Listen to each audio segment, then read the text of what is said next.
What do you know about autism? Is it a disease? Is it caused by vaccines? Or is it a condition that lacks empathy? Well, today we're going to debunk some common myths about autism and shed light on the truth behind this complex developmental condition.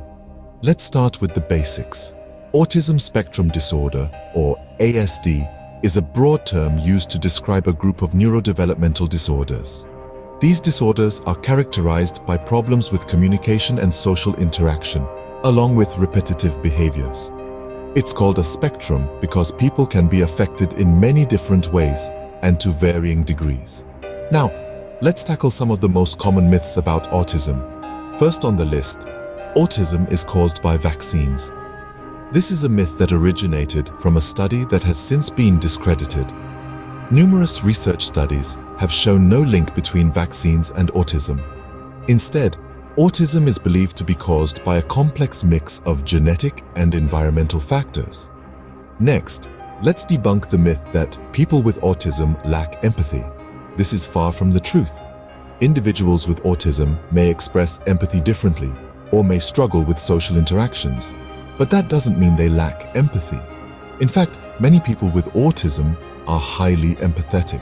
They just show it in different ways. Another prevalent myth is that autism can be cured. Autism is not a disease, so it can't be cured. It is a neurodevelopmental condition that affects how a person perceives and interacts with the world. While there are therapies and interventions that can help people with autism navigate the world more effectively, there is no cure. Now, let's shift our perspective and embrace neurodiversity. Neurodiversity is the concept that neurological differences like autism are simply natural variations in the human genome.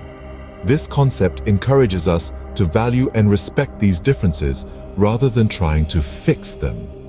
Despite the challenges faced by individuals with autism, such as social stigma, access to support, and inclusive environments in education and workplaces, there are also opportunities. Increased advocacy and awareness, inclusive education, and employment initiatives are just a few examples of how we can support people with autism. In conclusion, autism is not a condition that needs fixing. It's a part of the diverse spectrum of human experience. By debunking myths, embracing neurodiversity, and promoting acceptance and support, we can help create a world where individuals with autism can fully participate and contribute. So let's move beyond stereotypes and celebrate the unique abilities and perspectives that individuals with autism bring to our communities. Remember, together we can build a more inclusive and compassionate society for all.